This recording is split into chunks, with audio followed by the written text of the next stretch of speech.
We do have a short agenda that we want to get through, and want to thank everybody for getting here this morning despite the Winnipeg traffic and the construction.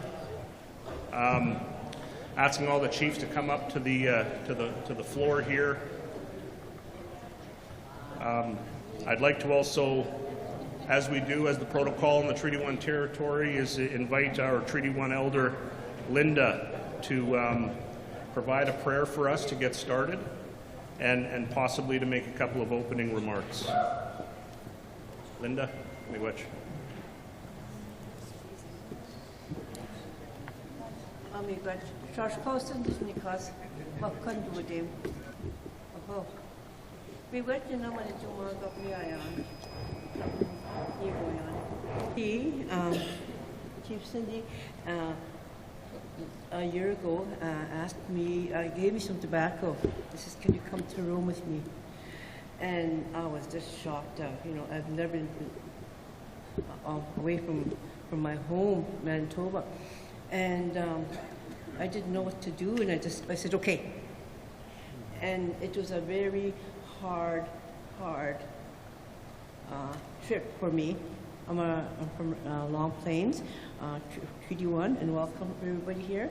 And I was in residential school in Zandy Bay for many years, where there was a lot of abuse that happened. When I came back from Rome, I stayed by myself for 4 days and I cried. It was so overwhelming that I went to see the Pope. And when I shook hands with him, I looked into his eyes, and in my mind I said, "Feel my hurt, feel our pain, what we went through." And he acknowledged me in my mind, in his mind. And I was so grateful that Cindy had asked me to go to Rome with her. And good luck for everybody. And Minegoziibe means good life. Have a good life. Ami gwetchen de kit. Oh.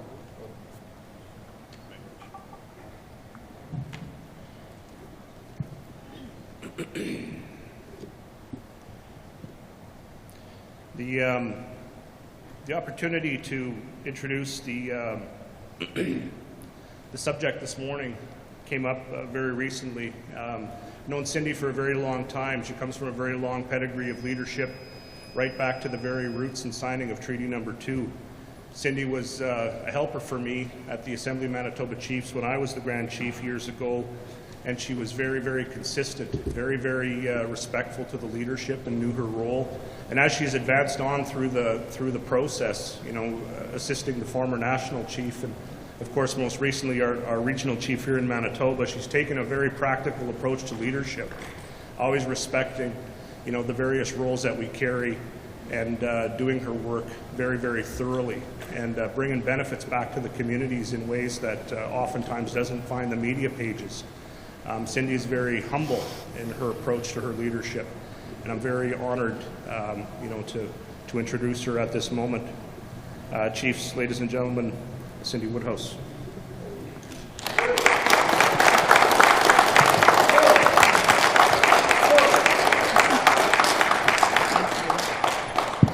Thank you, and thank you, Chief Derek. Grand Chief Derek, I know you.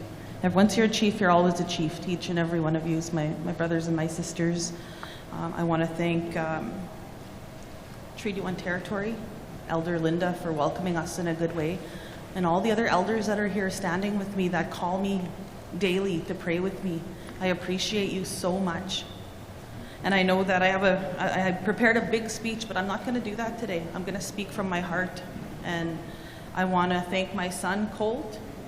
His brother had a school event today that he couldn't miss, but I'm happy that my little boy is here and that you're watching this, because this is what my dad, Garnet Woodhouse, had done for me all the time. And I want to thank all of you that are standing here with me, that we have, you know, that we're going to work together, that we have a lot of work to do. And, you know, growing up, I was 4 years old when I attended my first Assembly of First Nations event. My dad, back then airplanes were a luxury, so we couldn't go in an airplane, and we had to drive from Manitoba all the way to British Columbia. And people from right across from coast to coast to coast were in vehicles, and everybody drove. Nobody had any much money, but and we had a tent when we got to BC with all of our leadership from across this country that came together there because they believed that we would make a different life for our kids, that residential school had to come to an end, that day schools had to come to an end, that the 60s scoop had to end. This was in the 80s. And that, unfortunately now we have the child welfare system that's before us, that's detrimental and hurtful to our people. And I know that we all, by working together, we can all, continue in a different way and change the trajectory of our people's paths by working together and making sure that our families stay together and united once again. I also want to commend Grand Chief Merrick Miigwech for being here, the first woman for AMC. I got to say this, Manitoba produces very good leaders, and just a couple of weeks ago, there was racism in our face on billboards, and I do want to thank the former premier for acknowledging that she was wrong. Yesterday, I seen last night that she apologized to us. I know she has to apologize to those people. I commend Chief Kyra Wilson and Grand Chief for your relentless efforts to make sure that that was wrong, that voiceless women in our landfill, putting billboards about them is not the way that we need to be in this country. My dad's always taught me to be united with people, to love Canadians, to love Manitobans. And so in this moment, I just want to take a moment of silence for our women, and to please pray for them and to pray for their families, that we find healing together.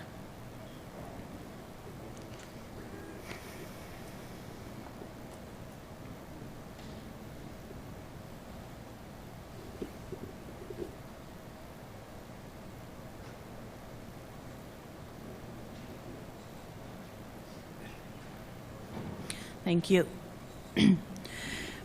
I just, my name, for those of you that don't know me, and for those of you that are, watching live and wanting to, talk about the future of the Assembly of First Nations, I would just like to announce to you today that I will be seeking the position of National Chief at the Assembly of First Nations.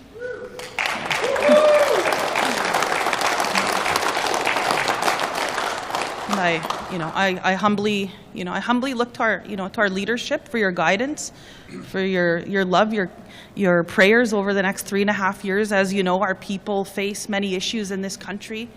We have so many gaps that need to close, and I know that there's been lots of work that's happening nationally and internationally, and even now here in the region. I also want to congratulate our new Premier, Wab Kinew, who's here in the building somewhere, but I lift you up, Wab, and I wish you all the best, that for the first time in history that we have a First Nation person elected as Premier. And he's given so much of our young people hope that there's a different way in this life. And I think as Manitobans, it gives me hope that we're turning a new page, that racism and dark politics are a thing of the past, and that we're all equal, and that we all want to work together towards a better life. And so that was, I think, what that signaled to me the last previous provincial election that we just completed, and so I wish them well. As National Chief, I know that there's many things that I need to do. I know that here in the region, and the chief standing near me, every time that one of them had called me, I make sure to action what they ask of me in Ottawa. And I'll continue to do that for First Nations across the country, because even though we're united, we have diverse views right across the country. We have different language groups, we have different cultures and different people, but at the same time we have collective, rights that are collective. We have many things that we have to fight for together. And when we're unified, just last December, for instance, when it comes to our children, we're always unified. And I find that with our leadership across the country. And when it came to fighting for our kids and securing a $43 billion deal for them, I know that money's not going to solve the child welfare issue completely, but it's a signal to them that they've been wronged, and our chiefs knew that. And together, they had 5 resolutions at an assembly, and they came together and they made one resolution. And I think that that's progress that shows that when we put our children first, that we're all united. I know that we also want to talk about, and work towards, and I think that's going to be one of my first pillars as National Chief, is to bring about First Nations policing and justice, and First Nations policing as an essential service, because our communities, our chiefs go to other entities, I'll say the RCMP, and they ask for, their BCRs to be mandated. They know what they need in their communities, and our rights are not being respected in that way. And so I think that's good. That will be one of my first pillars as National Chief.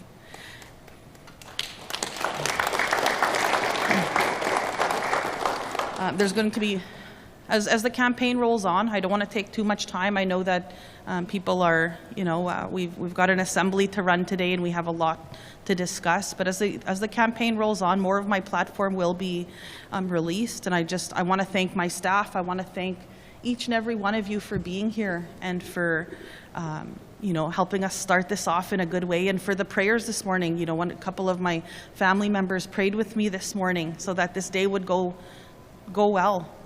And it's not easy to stand up here, because I know that the road ahead is going to be heavy, and it's going to be, our people need help.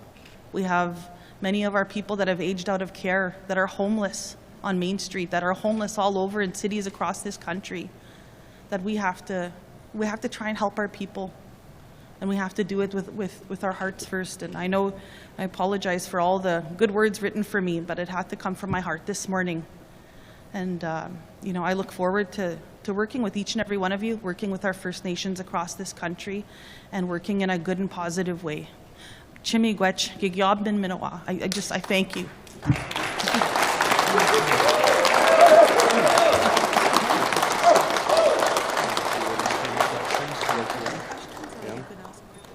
Okay, absolutely. Miigwech, Cindy Woodhouse. Just very briefly here, just a quick story. In her capacity as regional chief, I'd called upon Cindy Woodhouse very often in the last couple of years. Some of you might be familiar with the Canadian Human Rights Tribunal directives that have funded billions of dollars of infrastructure set aside to build out our communities. And it's her continued advocacy in Ottawa around those tables that have helped communities like my community, for example, draw down from CHRT Directive 41 to be able to build reunification homes, to start getting in the way of the CFS system and start bringing families and children back together again. That's just one example.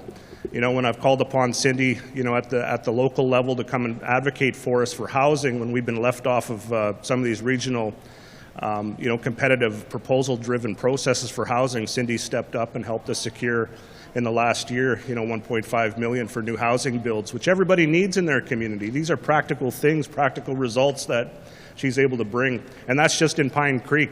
You see our powerful leadership from across Manitoba standing here, and I invite anybody who would like to any of our chiefs who would like to offer a brief comment on Cindy's work and leadership to step up and share your brief story right now. We do have a few more minutes, and I'd like anybody who'd like to share a brief comment. I'd like to thank Cindy, because after I came from Rome, I went and finished my grade 12.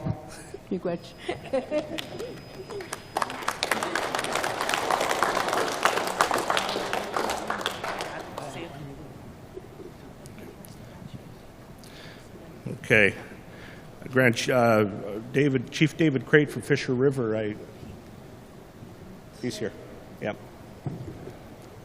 You share a few words with us, Chief Crate. How are you doing? Good morning, and very happy I could make the event this morning. And just want to, first of all, I just want to acknowledge all the leadership and the elders that are here, and our Vice Chief Cindy. I was really happy when Cindy told me that she was going to be stepping forward to make a run for the National Chief's office. And well, I've always stated over time since I've known Cindy that I'm very She's a very strong, young, compassionate individual, especially when it comes to the communities and all the things that we go through as leadership, along with our members, trying to improve situations in our community to make our members you know, have a good place to live, a safe place to live, and of course all the benefits that, you know, we want our people to have. And I know with Cindy, as when she becomes national chief, when she becomes national chief, I know that she's going to work hard for the people, and I think we're going to see major change happen across the country. And we're going to have a special ceremony this morning also with one of our relatives that is impacted the province of Manitoba, and that's Wab Kinyu. I've known Wab since he was a young man also. And like Cindy, he's very compassionate about the you know, the people and the work that's going to be required to improve the situation here in Canada. So thank you, and it's good that I was able to make it this morning. Minegoziibe.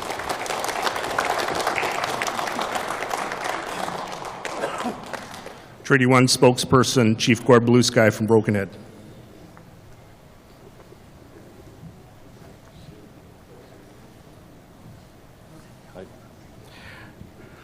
Yeah, it's an honor to stand up here and to speak in support of my long-term friend, Cindy Woodhouse, and the work that she's going to be doing and the work she's already done. Of course, everybody up here could probably speak to the support that they've received directly from Cindy.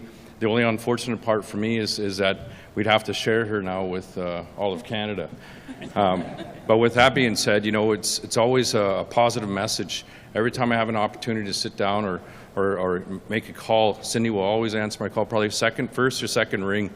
But, you know, I'll come with her sometimes with not only issues that I need help and support in terms of resolving, but she's always there to listen, to give me encouragement. You know, even being in this position, I know I've spoken to her in terms of my goals of being a leader within my First Nation, and she was always there with a positive attitude and words of encouragement. So that's what I'm going to be doing for her through this journey, through her process of becoming our National Chief of the Assembly of First Nations. Miigwech.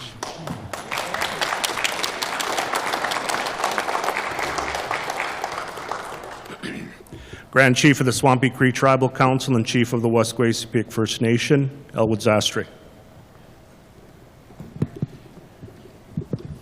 Good morning, everybody. It's an honor to be here this morning and to support Cindy Woodhouse. She's a go-getter. Ever since I known Cindy as ever since I known her as a chief, she's been good. She's been doing the right things, and she's always there to help you. Like the other chief said, when you phone her, she picks up the phone and she answers. I know she'll do a good job for all the people in Manitoba, but also around Canada. All the other provinces, she'll work for us in a good way, because she's all for our people. She told me that many times.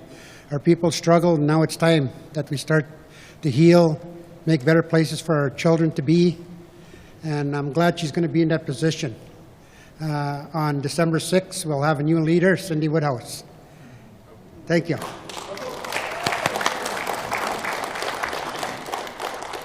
We have a guest who's traveled many miles to be here from the Treaty 6 territory and the Kehewin First Nation in Treaty 6, Chief Trevor John.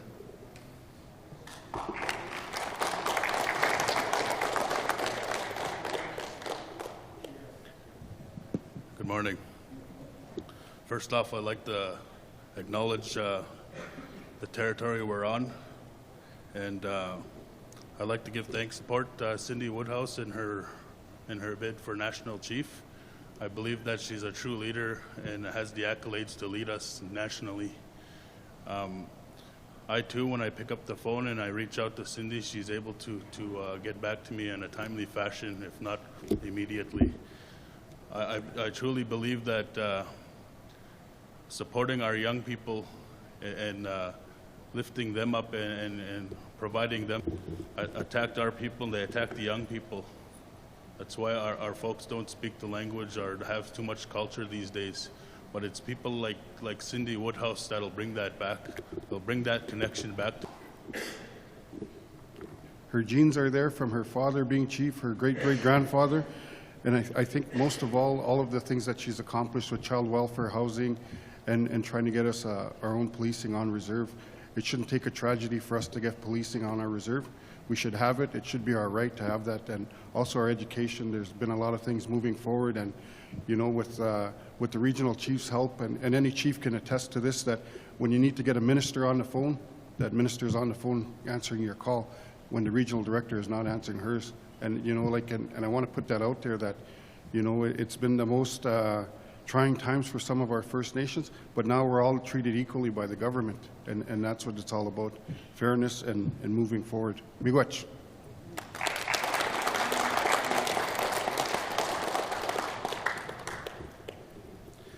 From Treaty 5, the Nisichawayasihk Cree Nation, Angela Levasseur. Miigwech. Dance.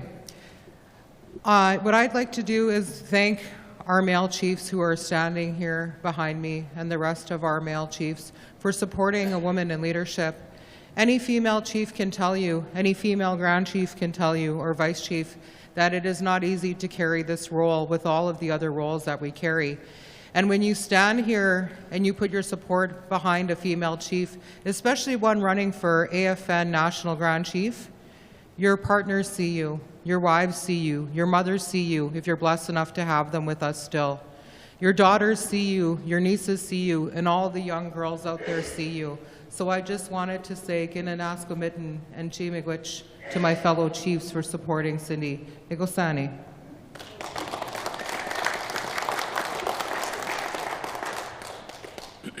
Treaty 1, Long Plain First Nation, Chief Kyra Wilson. Good morning, everyone. I just want to say it's an honor to be here today, standing with Cindy Woodhouse.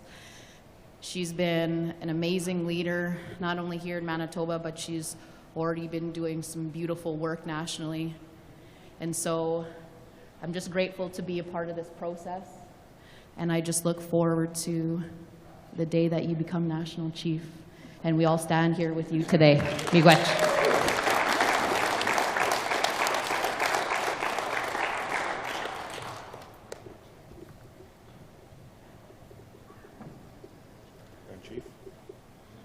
Grand Chief Cathy Merrick, AFN.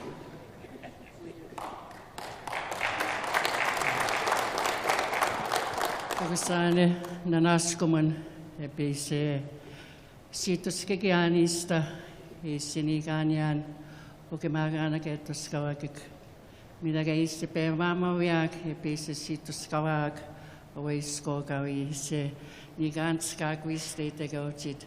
Greetings. I bring greetings to each and every one of you here today, and to be able to stand here and support our young woman that's going to take on the role as the National Chief of AFN, of the Assembly of First Nations, and that we be able to support her here from Manitoba. We always stand in solidarity when it comes to our people that seek higher positions from the province. And I'm very grateful for all the chiefs that are here today to be able to support her. So I could say, Ginanaskomitnawa.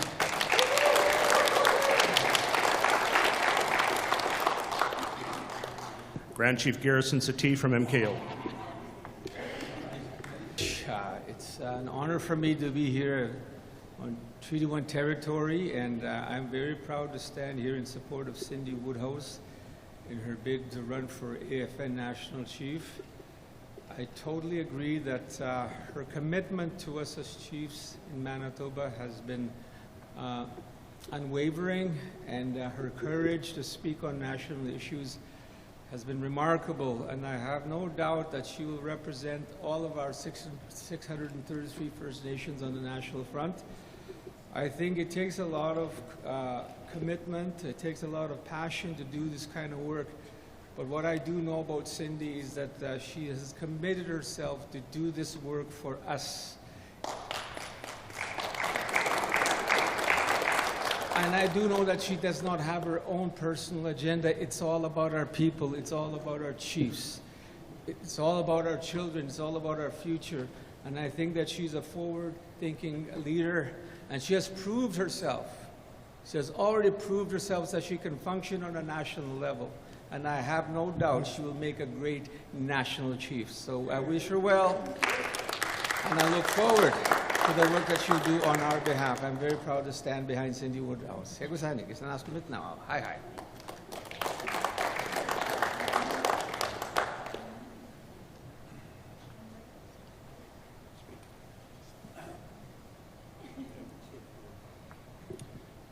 The next speaker is a longtime friend of mine. He's been a longstanding chief in the Interlake region, Treaty Number 2. And more importantly, it's Cindy's dad, Garnet Woodhouse.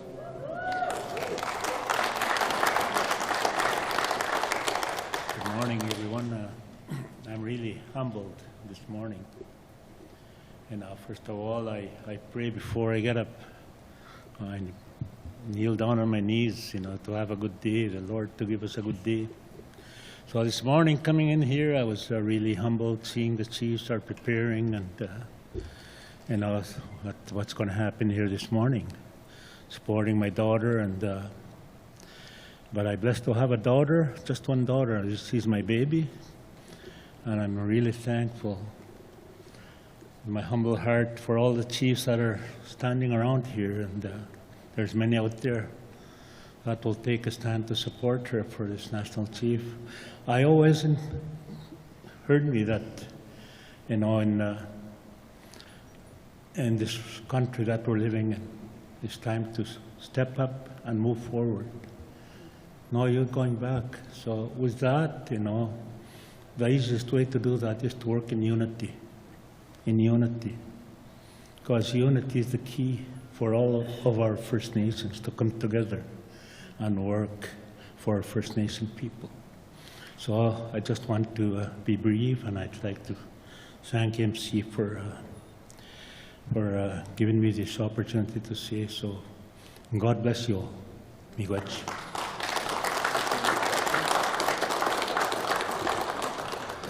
Cindy has agreed to answer a couple of questions from media. If any media would like to pose a question for Cindy at this point before we close off the press announcement. Any questions from media?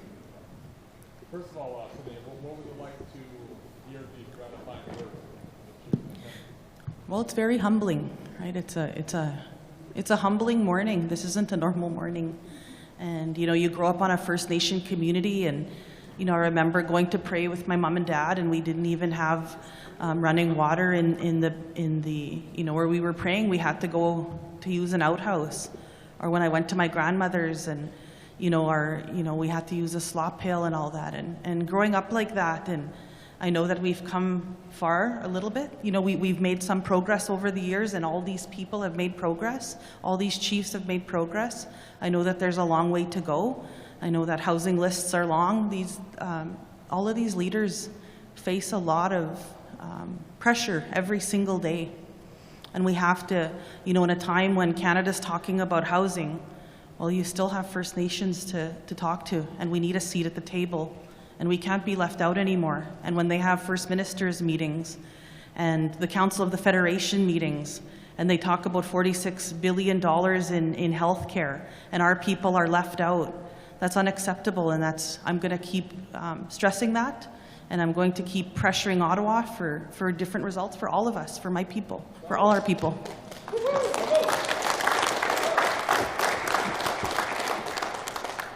When did this become a position that you felt, called to take on? Was there a particular moment in time? When I was 4 years old. Can you expand on that? Well, my dad, like I'd said, my mom and dad took me to the Assembly of First Nations. It was moving from the National Indian Brotherhood at that time to the Assembly of First Nations. And I remember seeing our people dressed in suits, our chiefs wearing their bonnets, and our culture coming alive again, because it was very hidden in the 80s, right? And when I was a little girl watching that, and I think then I knew that I would serve. I didn't know in what capacity I would serve, but I knew that our people needed help, And of course, growing up on a First Nation, and then you move off and you see the disparities that our people face, you know, overcrowding, like I said, access to clean water, all those things that Canadians take for granted. And we're not asking for anything more than what Canadians want. We're just asking to you know, make sure that we close those gaps and push those investments. So year after year, there's a federal budget cycle. We have to make sure that we're lobbying every single day to make sure that those investments reach our communities. You saw a leadership role for a lot of years. Was there a moment when you saw national chief as a role? Well, I've been asked all summer from chiefs from coast to coast to coast. I know some BC chiefs reached out first and foremost in the beginning of July, and you know, you kind of ponder that, and you know, if it's not me, then who, and if it's now, then when. You know, a former national chief, Sean Atleo, used to say that to me all the time, and you know, and then of course I had a late boss named Chief Francis Flett, who I worked for, a Cree leader from the north, who, you know, wanted me to run 20 years ago, and I wasn't ready then. I was too young. And I needed to learn from all these great people that are around me, and all those great people out there that I've learned from and that have passed on. And you know, and he had told me at that point, he said, you know, you're going to run, you know, you'll be regional chief, and then you'll be national. And I said, oh my goodness. And he said, your dad will help and the south, and I'll help the north. And I kind of said to him, well, I'm not ready. I said, what would I say to, you know, just, you know, in closing with him, and I said, what would I say to the chiefs anyways? And he said, you tell them you're the best man for the job.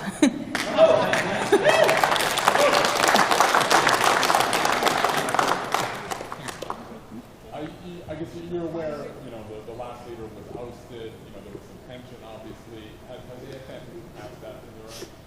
Oh, absolutely. I think that, you know, chiefs, the chiefs that I know, and the chiefs that I know across the country, want results. And they expect the Assembly of First Nations to be knocking on Ottawa's doors, to be kicking down those doors if we have to making sure that when there's meetings happening, that we're not being left off of the agenda. And I think that that's what they expect of the AFN. That's why the AFN exists, is to make sure that First Nations voices are not left out. And you've got First Nations policing as one of your first pillars. Can you expand a little on what that would look like, or what would you like to see happen? Well, you know, I'd like to call for, you know, federal, provincial, and First Nations to come together and have a closer look at that and some of the issues. Many of our chiefs here, I know they went to see the RCMP and, you know, has said, you know, to give their laws to the RCMP, and the RCMP doesn't want to, you know, apply them when our chiefs tell them to, and that's a problem.